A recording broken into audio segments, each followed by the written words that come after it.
Lewat proses panjang dan diwarnai voting, Komisi 3 DPR memilih 5 pimpinan KPK yang baru. Sejumlah catatan minor membuat publik meragukan 5 pendekar KPK pilihan DPR tersebut bakal garang memerangi korupsi di Indonesia.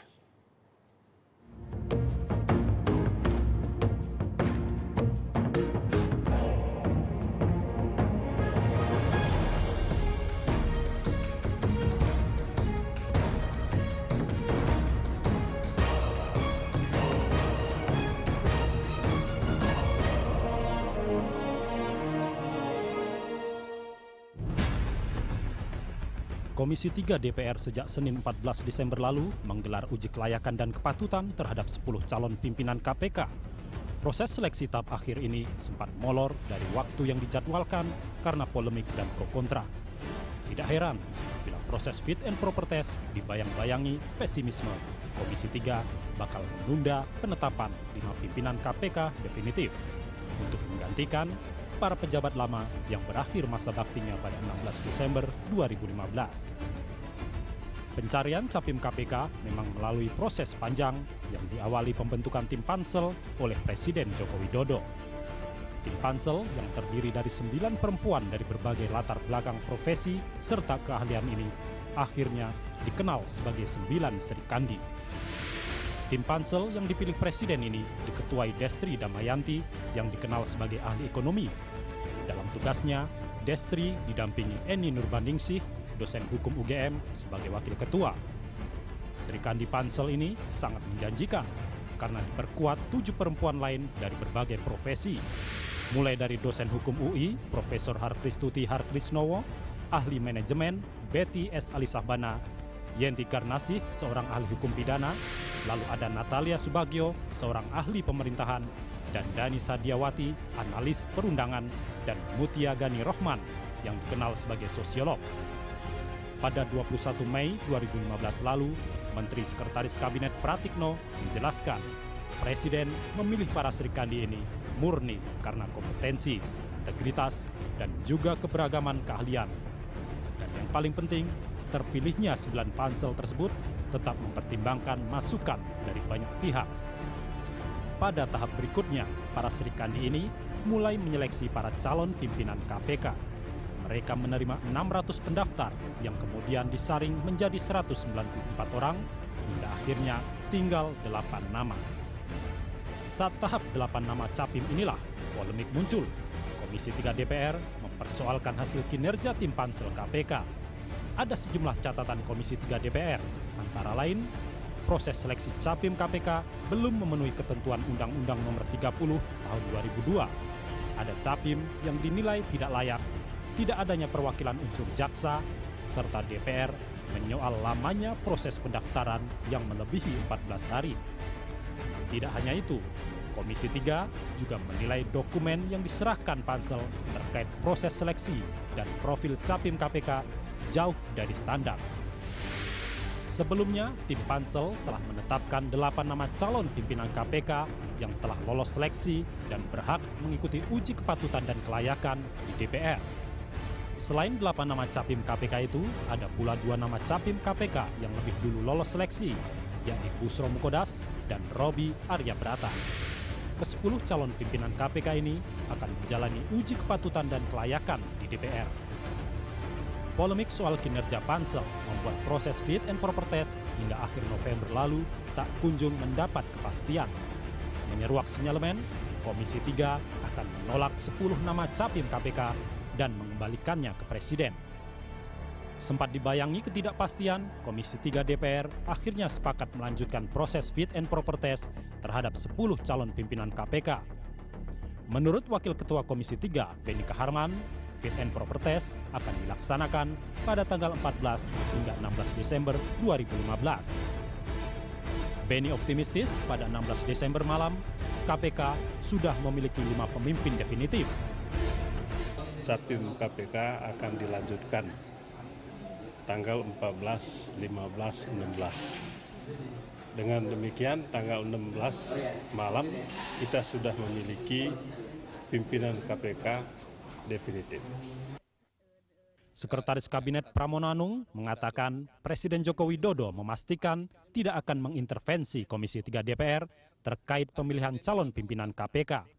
Pramono menambahkan apabila DPR tidak menyetujui atau memilih kurang dari 5 nama yang telah diajukan, Presiden akan segera mengeluarkan keputusan untuk memperpanjang masa kerja PLT pimpinan KPK.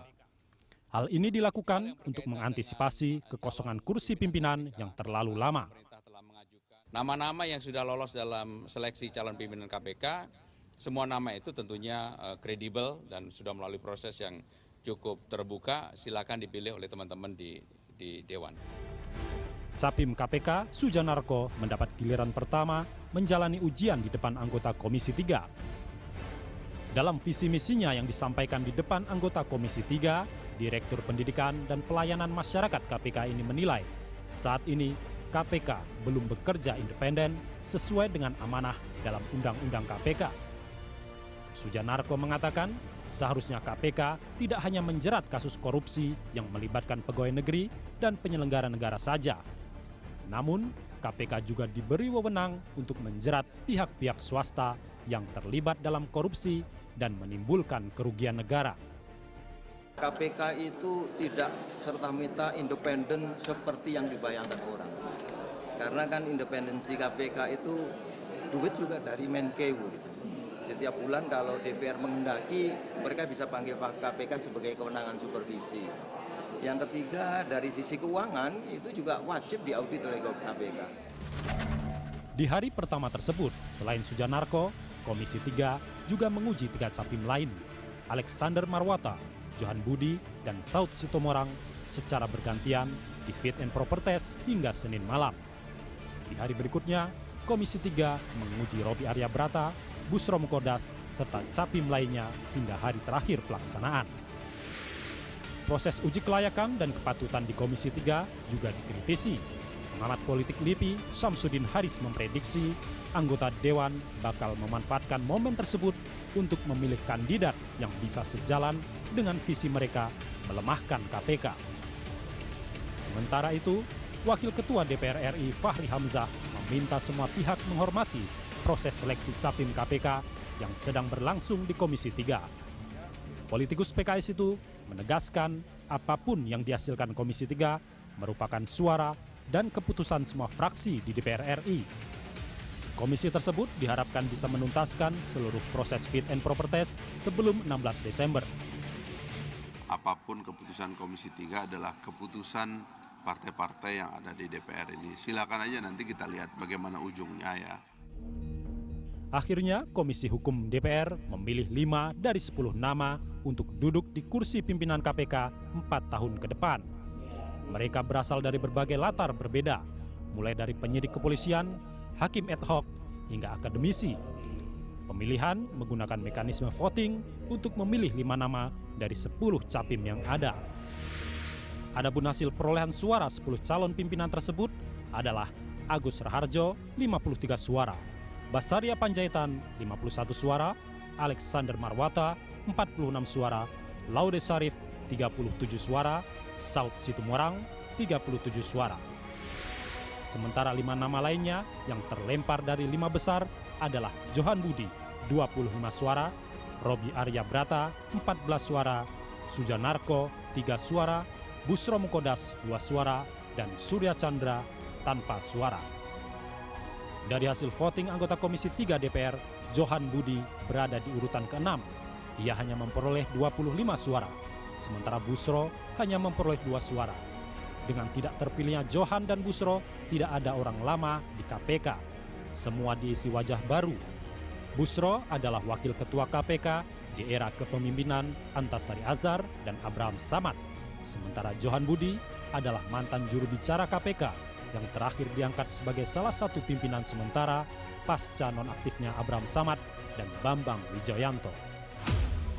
Setelah mengkerucut ke-5 nama, penjaringan berlanjut untuk mencari ketua KPK. Dalam voting tersebut, Agus Raharjo terpilih menjadi ketua KPK dengan perolehan 44 suara.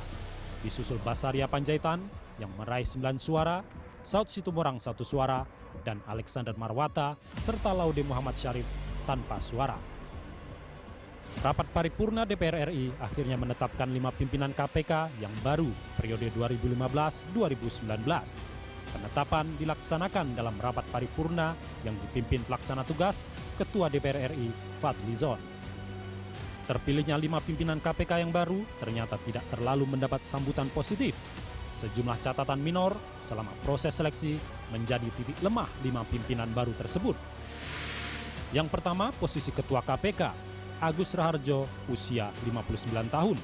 Saat tahap wawancara, Pansel Capim KPK mempertanyakan kepemilikan tanah dan LHKPN yang tak diperbaharui sejak 2012. Agus membantah tidak memperbaharui LHKPN. Selanjutnya, Basaria Panjaitan, usia 58 tahun. Saat diwawancara Pansel, Basaria menyatakan KPK kelak jadi pusat informasi tindak pidana korupsi.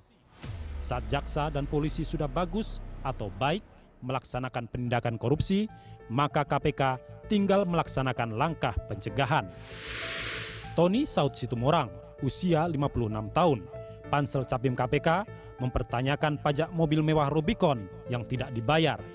Namun Saud mengaku tidak tahu Rubicon mobil mewah. Catatan lainnya, Pansel Capim KPK mempertanyakan aliran dana mencurigakan di PT Indonesia Investama miliknya. Namun Saud membantah tudingan pencucian uang. Alexander Marwata, 48 tahun, berulang kali menyatakan dissenting opinion dalam perkara korupsi. Salah satunya saat vonis Atut Qosiah. Alexander menilai Atut tak terbukti korupsi. Dan terakhir, Laude Muhammad Syarif, 50 tahun. Salah satu perancang kurikulum dan pelatih utama kode etik hakim dan pelatihan hukum lingkungan hidup di Mahkamah Agung. Dengan catatan tersebut, tidak heran jika 5 pimpinan KPK yang baru tidak memuaskan semua pihak.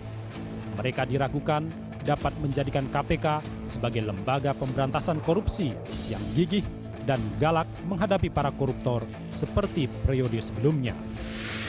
Pusat Kajian Anti Korupsi Pukat Universitas Gadjah Mada menilai KPK terus menghadapi ancaman pelemahan melalui berbagai cara. Peneliti Pukat UGM, Hifzil Ali menyatakan 5 nama yang terpilih menandakan KPK telah kiamat. Sementara pakar hukum tata negara Refli Harun menyatakan hasil voting menunjukkan DPR tak ingin memperkuat KPK karena yang dipilih adalah orang-orang yang bisa ditundukkan. Presiden Joko Widodo menghormati pimpinan baru KPK yang dipilih Komisi 3 DPR. Jokowi meminta agar publik memberikan kesempatan kepada pimpinan KPK yang baru untuk bekerja dan tidak tergesa untuk mengkritik. Jokowi menambahkan, pada prinsipnya pemerintah berkomitmen memperkuat KPK. Ia menghormati pimpinan terpilih KPK karena sebelumnya telah melalui serangkaian tes panitia seleksi.